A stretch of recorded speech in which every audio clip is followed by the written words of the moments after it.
A paz do Senhor Jesus Cristo, a todos os filhos de Deus na face da terra. Aqui é o irmão Xavier do Projeto Vida. Nós estamos lendo a Bíblia, a Palavra de Deus, estamos lendo o Novo Testamento, livro de Apocalipse, capítulo 3.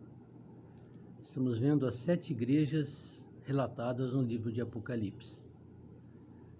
Cada igreja estava em uma localidade. Existe somente uma igreja na face da terra, que é o corpo de Cristo, o povo de Deus, o reino de Deus.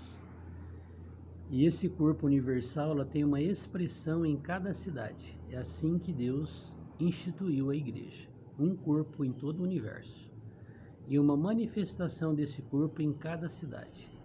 A igreja em Filadélfia, a igreja em Sardes, a igreja em Éfeso, em Esmirna, a igreja em Roma, a igreja em Jerusalém.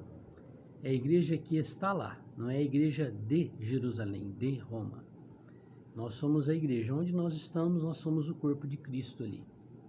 E essas 7 cartas que foram escolhidas por Deus, essas 7 cidades, ela representa toda a história do povo de Deus, da igreja, desde quando Cristo ressuscitou e entrou dentro dos que creram, até a sua segunda vinda. Já vimos ali o primeiro estágio, o primeiro amor, depois o esfriamento do primeiro amor, depois o ensinamento de Balaão e de Nicolau. Foram períodos que a igreja passou.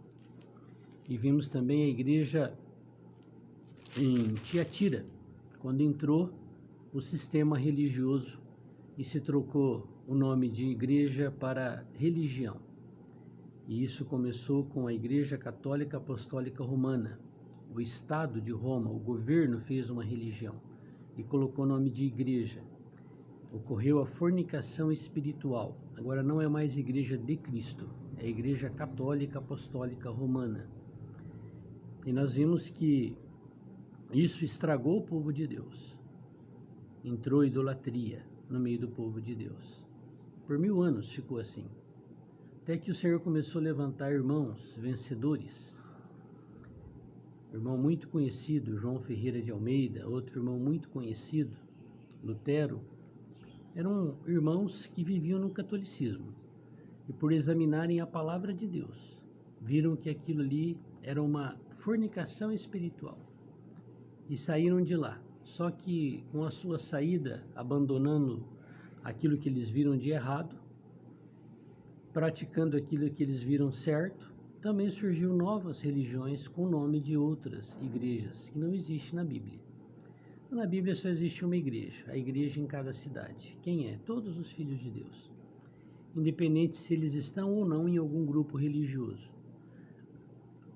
Se eles têm a vida de Deus, o Espírito do Senhor, eles são a igreja, o corpo de Cristo. E agora nós vamos ver então o capítulo 3, a igreja em Sardes.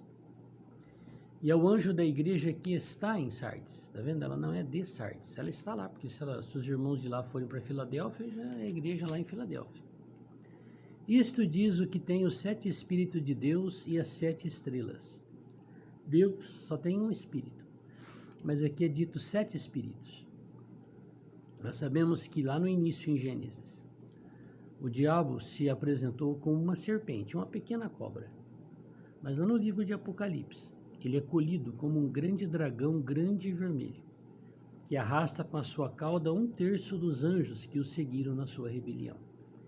Encheu a sua barriga de pó, de terra, de seres humanos que o seguiram.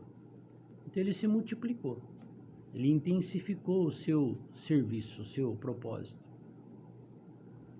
Deus também intensificou.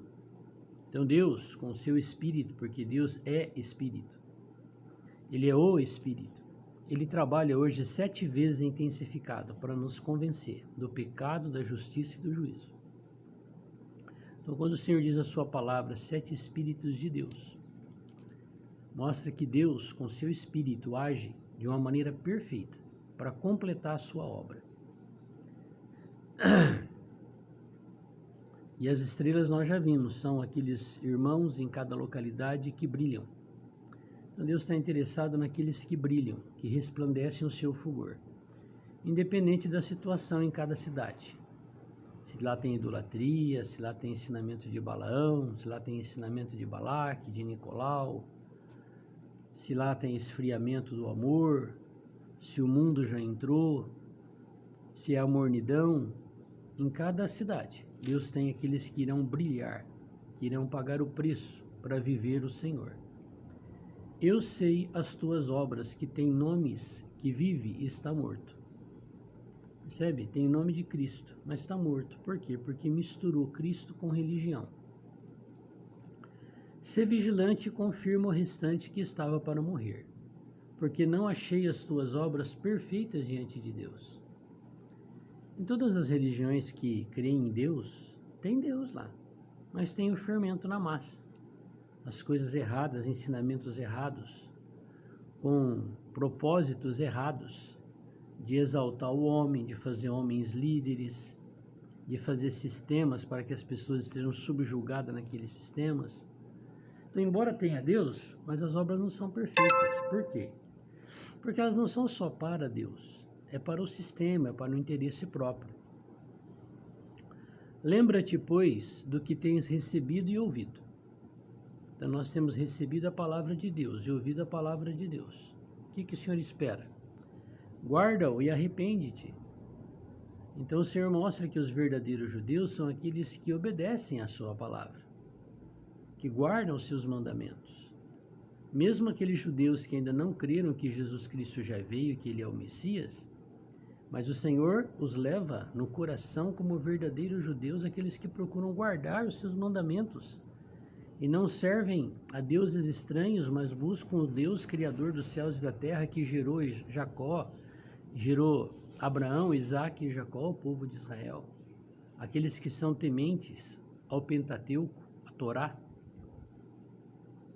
Se não vigiares, virei sobre ti como um ladrão, e não saberás a que hora sobre ti virei. A vinda do Senhor tem vários aspectos, todo olho verá. Ele vem como um ladrão. Então veja que tem dois aspectos a vinda do Senhor. Todo olho verá, será no final, onde todo joelho se dobrará, no céu, na terra e debaixo da terra. No último dia, no final da grande tribulação, depois da guerra do Armagedon. É o último dia. Mas antes que venha o grande e terrível dia do Senhor, que é a grande tribulação, 3 anos e meio, um tempo, 2 tempos, metade de um tempo, 42 meses, 1260 dias em Apocalipse, 1290 dias em Daniel, tudo se refere ao mesmo período de tempo. Antes que ele comece, ele virá como um ladrão, para roubar da igreja aquilo que é precioso. Porque os que não são preciosos, ficarão para a grande tribulação, para serem provados por meio da marca do anticristo, a besta. Mas também tens em Sarde algumas pessoas que não contaminaram suas vestes. As vestes na Bíblia são os atos de justiça que os santos praticam. E cada ato de justiça que qualquer filho de Deus pratica, Deus com os seus 7 espíritos vem e sela a pessoa, como se fosse carimbado. Testifico que isso aí é minha obra em você. Que não contaminaram as suas vestes e comigo andarão de branco, porquanto são dignas disso. Então não importa quanto a idolatria, quanto o pecado, quanto a fornicação, quanto a prática abominável exista no meio do povo de Deus, o Senhor tem os seus vencedores, aqueles que não se contaminam. O que vencer será vestido de vestes brancas, e de maneira nenhuma riscarei o seu nome do livro da vida. Mas na palavra de Deus está escrito que aqueles que, aqui em Apocalipse, aceitarem a marca da besta, do anticristo, 666, da igreja, que ficaram para a grande tribulação, nem o seu nome estava escrito no livro da vida. Eram falsos irmãos no meio da igreja. Mas o Senhor está dizendo que ele tem um vencedor. E os vencedores não terão o seu nome riscado do livro da vida. E confessarei o seu nome diante de meu Pai e diante dos seus anjos. Quem tem ouvidos, ouça o que o Espírito diz às igrejas. Então hoje você não deve dar ouvido às minhas palavras. A palavra de nenhum líder religioso, a palavra de nenhuma religião. Você precisa dar os seus ouvidos para o Espírito de Deus dentro de você. Por isso nós precisamos orar, falar com o Senhor, para que Ele fale conosco. Vamos orar? Senhor Deus Todo-Poderoso, nenhum mortal é capaz de ser um vencedor, se o Senhor não fizer tal obra na vida desse mortal. Porque em todos nós, Senhor, habita a natureza de Satanás, o pecado. Senhor, essa natureza, só o Senhor pode neutralizá-la, porque nós só ficaremos livres dela, Senhor, com a tua volta, com o arrebatamento ou com a ressurreição. E nós estamos aqui te pedindo que o Senhor nos dê ouvidos para ouvir, coração para obedecer.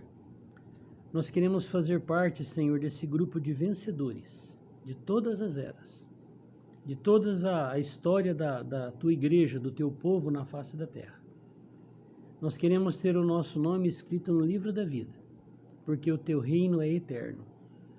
Todos os reinos humanos, por mais valorosos, passaram. Os nossos dias também vão passar. Hoje já terminou para muitas pessoas.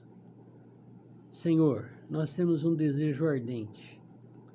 Se estivermos vivos, Senhor, na hora dessa grande tribulação, nós desejamos estar com as nossas vestes brancas e limpas, porque nós queremos ser arrebatados vivos até a tua presença.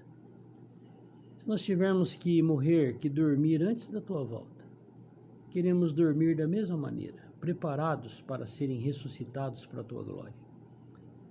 Nos dá a revelação da tua palavra cada dia. Nos ajuda a te obedecer cada dia. Nos ajuda, Senhor, a nos arrependermos de tudo aquilo que nós fraquejarmos. É na tua presença, na tua comunhão que nós oramos a ti. Amém. Que Deus se lembre de mim nesse dia. Que Ele também se lembre de você. Vamos seguir o Senhor de perto. Vamos praticar o que o Senhor falou. A nossa pátria não é aqui, a nossa pátria é na eternidade com Deus. Nós estamos aqui só de passagem. Já já acabam nossos dias aqui. Quer seja com o início da grande tribulação, ou quer seja com a nossa morte. Que o Senhor possa nos fazer fiel até o fim, para recebermos dele a coroa de glória. Seremos co-reis pela eternidade com Deus. Esse deve ser o nosso objetivo. Que Deus seja conosco. Louvado seja Deus.